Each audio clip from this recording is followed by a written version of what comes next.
नमस्कार दोस्तों, पर्यावरण और विज्ञान की दूसरी सीरीज़ में आप सभी का स्वागत है। चलिए शुरू करते हैं। लास्ट वीडियो में हमने यहाँ तक कर लिया था कि विश्व पर्यावरण दिवस मनाया जाता है 5 जून और उसके बाद यहाँ तक मैंने आपको एजेंडा 21 अच्छा सॉरी अभी ये नहीं हुए थे। ठीक है, तो हम यहाँ से शुरू करते हैं। अगला पॉइंट है पर्यावरण में सम्मिलित होते हैं। तो पर्यावरण जो है वो जैविक घटकों का, अजैविक घटकों का और भूआकृतिक घटकों का समूह है। सौर विकिरण की सबसे महत्वपूर्ण भूमिका किस चीज़ में होती है? सौर विकिरण यानी सोलर रेडिएशन, उसकी भूमिका होती है वाटर साइकिल यानी जल चक्र में।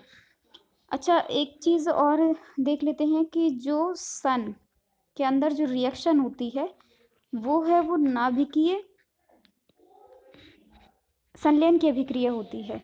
नाभिकीय संलयन वो अभिक्रिया होती है जिसमें दो छोटे परमाणु मिलकर एक बड़े परमाणु का निर्माण करते हैं। ठीक है, तो संलयित हो जाते हैं, मतलब आपस में जुड़कर एक नए नाभिक का निर्माण कर देते हैं। जैसे आपने कभी न्यूक्लियर की रिएक्शन पढ़ी होगी, तो बेरियम का एक न्यूक्लियर होता है और एक दूसरा कोई दूसरा न्यूक्लियर होता है, वो आपस में जुड़ जाते हैं तो यूरेनियम का नाभिक बन जाता है। ठीक है, तो इस तरह से ये नाभिकीय संलयन की जो अभिक्रिया होती है। सूरज में अंतर ये रहता है कि यहाँ पर हाइड्रोजन और हीलियम का जो है कॉम्बिनेशन सूरज के अंदर होता है। पृथ्वी सम्मेलन क्या है? ये 1992 में, ध्यान रखिएगा हमेशा, ये 1992 में हुआ था पृथ्वी सम्मेलन। डायरेक्ट डेट आ जाती है। ये ब्राज़ील के रियो डी जेनेरियो में पर्यावरण और सतत विकास पर होने वाला शिखर सम्मेलन है। सतत विकास में आपको लास्ट वीडियो में बता चुकी हूँ कि सतत विकास वो होता है कि ऐसा विकास जिसमें सभी की भागीदारी हो। ठीक है, तो पर्यावरण के लिए और सतत विकास पर होने वाला ये अपने आप का एक पहला शिखर सम्मेलन था, बहुत बड़ा था ये और यहीं पर सतत विकास की अवधारणा भी आई थी। और 4 प्रोग्राम UNFCCC, UNCBD,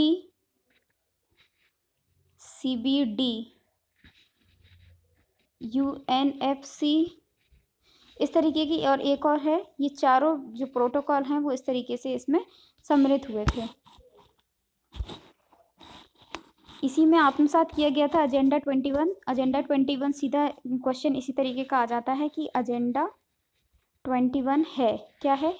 तो ये पृथ्वी सम्मेलन में 21वीं सदी के लिए, जो आप इधर 21 देख रहे हैं ना, वो है 21वीं सदी को डिनोट करता है। 21st सेंचुरी जो कि चल रही है वर्तमान समय में, के पर्यावरणीय विकास हेतु कार्यक्रम निर्धारित किए गए हैं और उन्हीं कार्यक्रमों को एजेंडा 21 का नाम दिया गया है। रामसर साइट्स क्या है? बहुत इंपॉर्टेंट पॉइंट है। अभी हाल ही में 2 नई रामसर साइट्स जो है वो घोषित की गई हैं, उनकी घोषणा की गई है। ये आर्द्र भूमि क्या होती है? आर्द्र का मतलब नमी, भूमि का मतलब लैंड एरिया। तो आर्द्र भूमि के संरक्षण से संबंधित समझौता है। ये 2 फरवरी 1971 में ईरान के रामसर में। तो यहाँ पर ये जो रामसर है वो ईरान का एक शहर है। दरअसल ये मीटिंग जो हुई थी आर्द्र भूमियों के संरक्षण के लिए, वो ईरान के रामसर में ही हुई थी। तो उसी शहर के नाम पर इसका नाम, इस पूरी संधि का नाम रख दिया गया है रामसर, मतलब रामसर समझौता रख दिया गया है। और इस रामसर समझौते के अंतर जिन भी लैंड एरियाज़ को या जितनी भी वेटलैंड्स को चिन्हित किया जाता है उनको रामसर साइट्स बोलते हैं, इसीलिए इसका नाम रामसर पड़ गया। वर्तमान में 39 रामसर साइट्स हैं। कितने हैं? 39। अभी कौन कौन सी है वो भी मैं आपको अच्छे से दिखा दूंगी। और ये हम बात कर रहे हैं इंडिया की, not about the whole world, we are talking here about India, जिनमें हाल ही में घोषित 2 नई रामसर साइट्स भी शामिल हैं। मतलब पहले 37 थी, 1 सेक, सबसे पहले क्या था? 27 थी। 27 में 10 रामसर साइट्स नई जुड़ी तो हो गया था 37। और रिसेंटली इसमें 37 में 2 रामसर साइट्स और नए ऐड हुए हैं। सो प्रेजेंट टाइम में हमारे पास 39 रामसर साइट्स हैं इन इंडिया। ठीक है, अब एक एक करके जरा देख लीजिए। और वो 2 रामसर साइट्स कौन सी हैं, जरा आप एक बार ये भी देख लीजिए। एक तो आसान है जो कि उत्तराखंड में है, और कबरताल जो कि बिहार में है।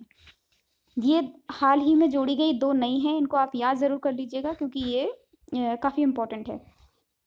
अब एक एक करके ज़रा हम ये देख लेते हैं कि कौन कौन सी रामसर साइट्स हैं और वो कहाँ पर स्थित है?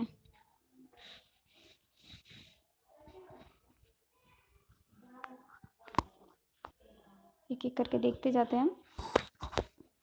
अष्टमुडी वेटलैंड ये केरला में है। अभी मैं मैप के थ्रू भी आपको बता दूंगी, आप चिंता मत करिए। भितरकनिका मैंग्रोव ये उड़ीसा में है। ये आपको ये सारे रट लेने हैं क्योंकि इनमें से कुछ भी पूछा जा सकता है, कभी कभी मैचिंग में भी आ जाते हैं। चंद्रताल ये हिमाचल प्रदेश में है। भोज वेटलैंड मध्य प्रदेश में है। चिल्का लेक उड़ीसा में है। दीपोर बील असम में है। East Calcutta wetland west Bengal में है। हरिके पंजाब में है। और आपका ये होकेसर ये जम्मू कश्मीर में है। कांजली वेटलैंड ये पंजाब में है। केवलादेव नेशनल पार्क राजस्थान में है। कोलेरू आंध्र प्रदेश में है। लोकटक मणिपुर में है। नल सरोवर बर्ड सेंचुरी गुजरात में है। और पॉइंट कैलिमर जो है वो तमिलनाडु में है।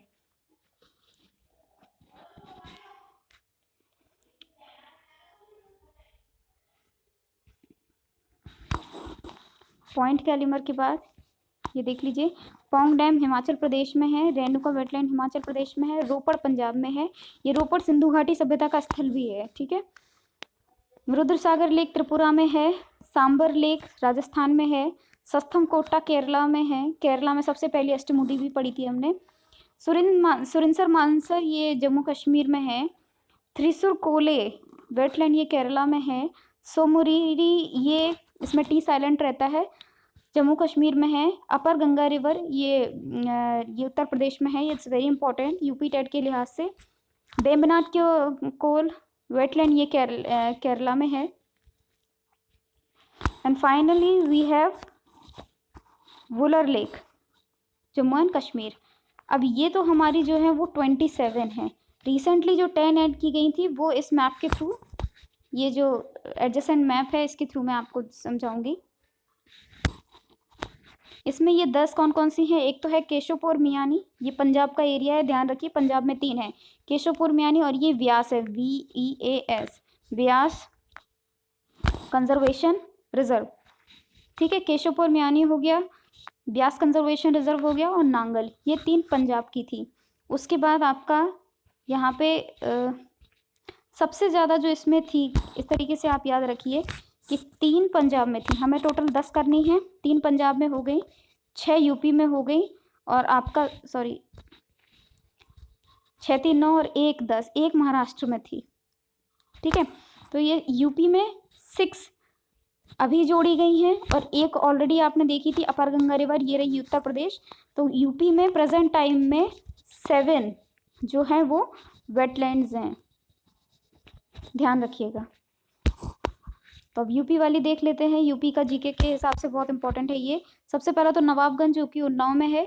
समन, समसपुर, सांडी, सरसई और पार्वती अग्रा, और ये तो नांगल वहाँ का है, पार्वती अग्रा। तो 1 2 3 4 5 एंड 6, ठीक है। तो ये आपको ज़रूर से ज़रूर याद करनी है। एक बार फिर से देख लीजिए, नवाबगंज, समन, समसपुर, सांडी, सरसई, पार्वती अग्रा। तो 1 2 3 4 5 6, तो इस तरीके से ये, और एक अपर गंगा रिवर, याद कर लीजिएगा अच्छे से। और यहाँ पर ये महाराष्ट्र वाली कौन सी है? नांदूर, ये इस महाराष्ट्र की पहली है। अभी तक महाराष्ट्र में कोई भी वेटलैंड जो है वो नहीं पॉइंट की गई थी, लेकिन इस बार जो 10 जोड़ी गई हैं उसमें ये नांदूर, और ये महाराष्ट्र की अब तक की पहली है ये वेटलैंड। एक बार मैप में देख लीजिए, बड़ा करके दिखा देती हूँ मैं आप लोगों को। ये इंडिया का मैप है, और यहाँ पर कोशिश की गई है सबको। ये देखिए, नॉर्दर्न मोस्ट अगर हम बात करें तो ये वुलर लेक हो जाएगी, सबसे उत्तरी वेटलैंड। सबसे दक्षिणी देख लीजिए कौन सी है, ये अष्टमुडी वेटलैंड। इस तरीके से होता है कागज़ के तल पर, north, south, east and west. तो नॉर्थर्न मोस्ट कौन सी हो गई आपकी? वुलर लेक। यहाँ पर आपकी अष्टमुडी। ईस्टर्न में देखिए कौन सी है? ईस्टर्न मोस्ट आपकी ये देखिए लोकटक लेक हो गई, ये देखिए। और आपकी वेस्टर्न मोस्ट हो गई नल सरोवर, ये गुजरात का एरिया है, ठीक है, ये गुजरात है। और आपका अरुणाचल प्रदेश, नागालैंड, मणिपुर, ठीक है। लोकटक लेक मणिपुर में ये। अब एक बार फिर से देख लीजिए ज़रा कौन कौन सी हैं। जम्मू कश्मीर का एरिया ये है, ये JNK लिख देती हूँ मैं यहाँ पे। JNK में कौन कौन सी है, वुलर लेक है, होकेरा है, आपका सुरिनसर मासर है और समोर एरी है।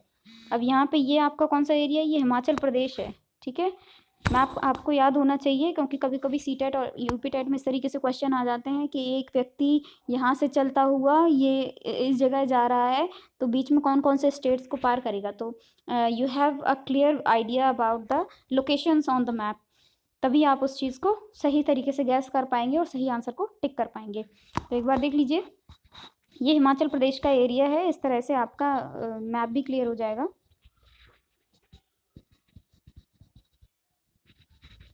ठीक है, हिमाचल प्रदेश में कौन सा है, चंद्रताल, रेणुका, ये दो हैं और एक ये पौंग डैम।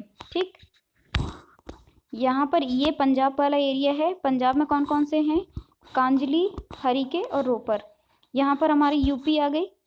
यूपी में ये जो पहले 27 थी ये उनको लोकेट किया गया है, इसीलिए ये जो अभी हाल ही में 10 जोड़ी गई हैं, समन, समसपुर, पार्वती, आगरा, सांडी, सरसई, इनको अभी इसमें इंक्लूड नहीं किया गया। तो ये अपर गंगा रिवर है, ये असम है, तो यहाँ पर दीपोर बील, ये लोकटक लेक, ये त्रिपुरा है, इसलिए यहाँ पर रुद्र सागर। ये पश्चिम बंगाल है आपका, पश्चिम बंगाल में ईस्टर्न कैलकाटा वेटलैंड। ये आपका उड़ीसा का क्षेत्र है। उड़ीसा में आपके दो हैं, भितरकनिका और चिल्का। चिल्का लेक भारत की सबसे खारे पानी की लेक है। कोलेरू लेक ये आंध्र प्रदेश में है। ठीक है, पॉइंट कैलिमर तमिलनाडु। केरला में आपका बेमनाड, कोल वेटलैंड, सस्थमकोटा और अष्टाईमुडी। MP में एक ही है, भोज वेटलैंड। और हाल ही में महाराष्ट्र में अभी आपने पढ़ा था, कौन सी थी, नंदुर, नंदुर महेश्वर करके है ये। ठीक है, पूरा नाम इसका। गुजरात में नल सरोवर बर्ड सेंचुरी, ये राजस्थान का एरिया है ये वाला, इसमें आपकी सांभर लेक और Keoladeo national park.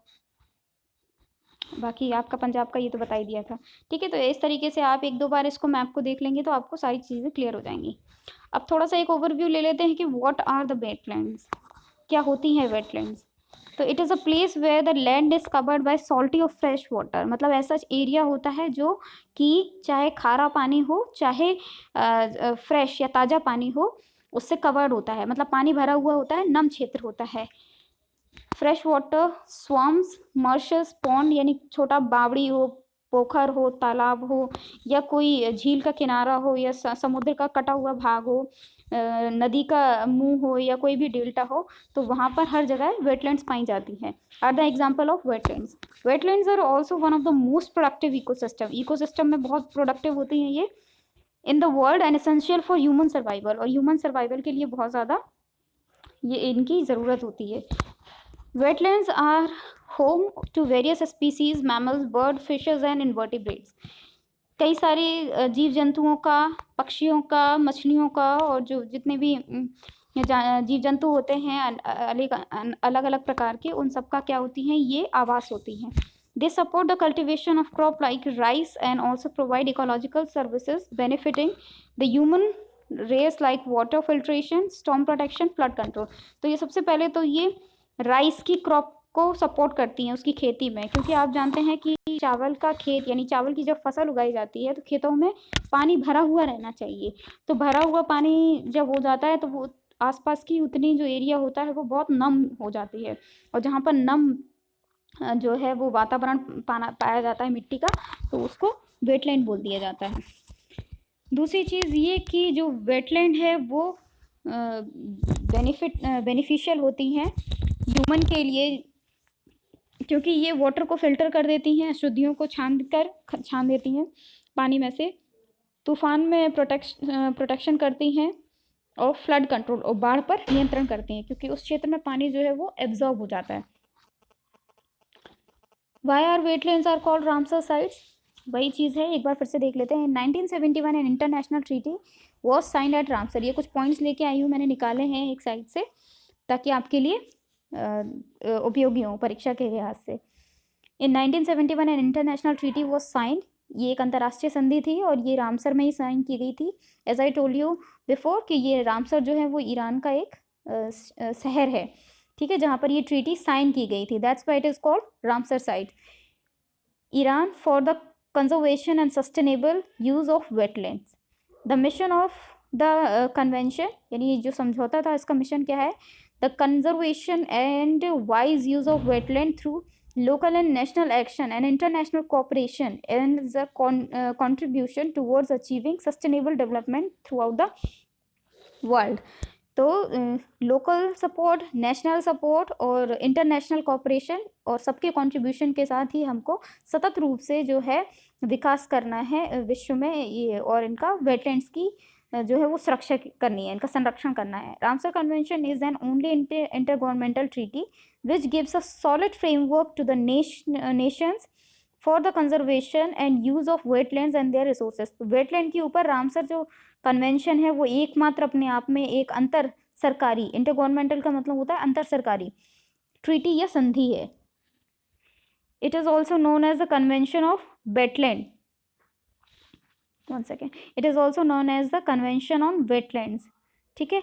It was adopted in a Iranian city of Ramsar on 2 February 1971 came into force 21 December. ये 2 February 1971 को फोर्स में आई थी, ये अडॉप्ट की गई थी ये treaty. That's why every year on 2 Feb we celebrate the international wetland day.